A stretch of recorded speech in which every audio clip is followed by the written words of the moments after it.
has called for the release of the entire crew.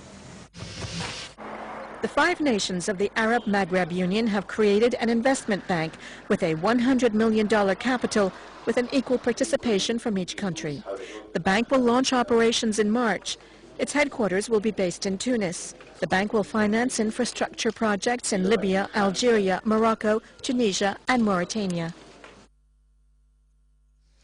The Venezuelan Supreme Court has postponed the swearing-in ceremony of ailing President Hugo Chavez, who is still recovering in a Havana hospital. Meantime, Vice President Nicolas Maduro and cabinet will continue stirring the affairs of the Latin American country. But as we hear in the CFI report, the Venezuelan opposition is accusing the Supreme Court of meddling into politics. Hugo Chavez will not be sworn in as president on Thursday because of health reasons. Mr. Chavez has been in Cuba for the last month, convalescing after surgery for cancer. However, the Venezuelan Supreme Court ruled yesterday that Mr. Chavez could be sworn in at a later date, as doing so was not an infraction of constitutional law. The executive powers will continue to exercise their functions fully, based on the principle of administrative continuity. This is how the Constitutional Court has interpreted Article 231 of the Constitution of the Venezuelan Republic. In the meantime, the Vice President and his cabinet will remain at the helm until Mr. Chavez is able to take the oath of office. In the name of the legitimate government of the President, the leader of our motherland, who was re-elected by the Venezuelan people, the government shall obey the decision handed down by the Supreme Court, whose word is sacred. The ruling was long expected. The opposition accepted it with reservations, but warned that the decision did not end the uncertainties raised by the President's absence. However, the leader of the opposition, Enrique Capriles, defeated by Chavez in the presidential election, said the Supreme Court had become ensnared in party politics. The Supreme Court chose to resolve a problem facing the ruling party. So all I can say to Venezuelans is that I am an example. And excuse me for speaking in the first person of how one must fight against a judicial system that does not work. However, Mr. Capriles discouraged his supporters from taking to the streets to protest the court's decision, saying that by refraining from doing so, they were helping to build a better country. Over to the Middle East, as the plight of Syrian refugees intensifies in northern Jordan, the winter weather is making conditions even more difficult in many camps. Families live in clove tents that do very little to keep out the cold. Women use coal stove to stay warm, others sit on snow to wash dishes, whilst children stay without adequate clothing. CNN's Nick Patton Walsh visited the camps in northern Jordan, and he now reports. In Jordan, life was supposed to get better for these Syrians, but in Zaatari camp, lives are collapsing all over again. These flatlands conjuring unimaginable cold, rain, wind, and simply too many people to fit. Some nights, nearly 2,000 Syrians arrive here. It can't grow fast enough. There were children sleeping inside, he says. See what happened. Water destroyed here, this family's second home in 4 months. Fire, lit by the regime, destroyed their first in the city of Dara. They destroyed everything, he says. We left the house because it was burned. They destroyed the house, she says. The police came in and burned it. There's water in the tent, inside, everywhere around. All our blankets are destroyed. They have lost their original homes to the war, but now in the dead of night, their new tents so often flooded with icy cold rainwater, causing thousands of people in this camp to seek drier areas if at all possible. And still, every night, hundreds pour in, seeking refuge, even here, from the escalating violence inside Syria.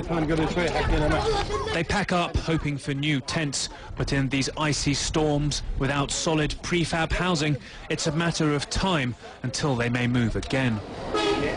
The UN say they can't afford to do more. about 20% of the population is under the age of 4. Like, we're getting children 5 days old, 9 days old, 10 days old, and they're coming across in these sort of conditions. We knew this was coming. We knew that the weather was going to get worse, and it's not going to be the last of the wet weather and the snow, unfortunately. So why isn't there more prefab housing if you knew it was coming? It's money. Simple as that. Like our funding is about 25 to 50% of what we asked for. So far, the UN insists, despite rumours flooding the camp, children are not dying of the cold. But they are simply holding back the tide. Snow is coming. French soldiers providing medical care to those who reach their tiny field hospital. What are the kind of injuries you see here? Essentially war injuries, shrapnel wounds, gunshot wounds, explosions. The trauma of 22 months' brutality evident in the faces of the old and of the young. Numb, perhaps, but tellingly finding this cruel world better than the maelstrom they left behind. Nick Payton-Walsh, CNN, Zaatari refugee camp, Jordan. Wow, and before we come to the end of this edition of the news, a reminder of our top stories. President Omar al-Bashir of Sudan has dispatched his Vice President, Dr. Al-Haj Adam Yusuf, as a special emissary to President Jammeh. The Minister of Fisheries and Water Resources, Mas Aksigai, has been touring a host of essential project sites and facilities under his ministry. Nigerian authorities are detaining a crew of 15 Russian sailors intercepted in their waters with suspected assault weapons. And from one difficult situation to another, the harsh winter season in Jordan is adding up to the already appalling conditions confronting desperate Syrian refugees. Well, that seems to be all in this edition of the news. Thanks for watching and enjoy the rest of Friday.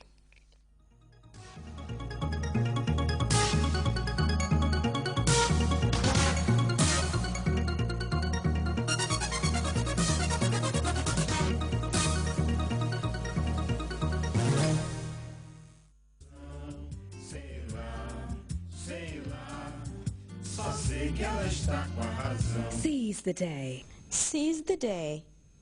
A compelling blend of drama, passion, and misery. Luciana is young, beautiful, and rich. Her moments are fun and never-ending. But a close look reveals an insensitive and envious girl. Being a spoiled model, Luciana's envy of supermodel Helena extends beyond the catwalk.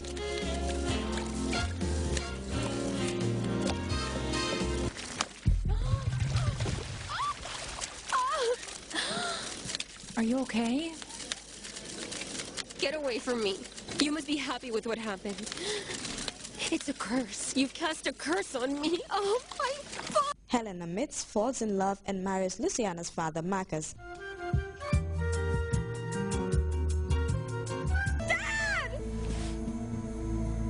Dad?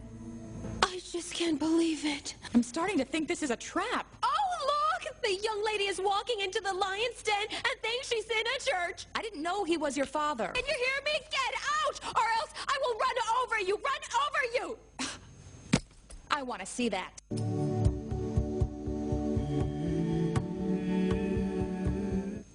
Luciana's selfish life is the synthesis of everyone around her, until a fatality changes the scene completely.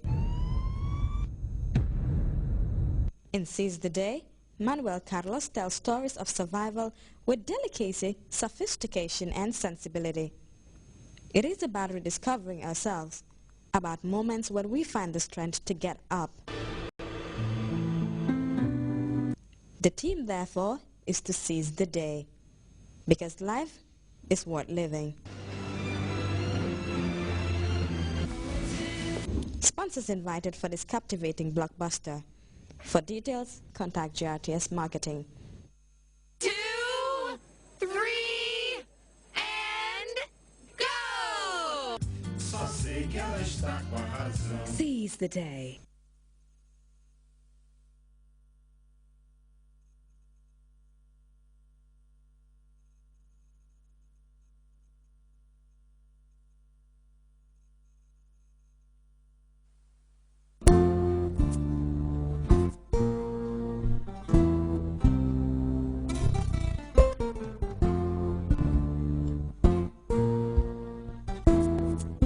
I do not want to have development, and it's not sustainable.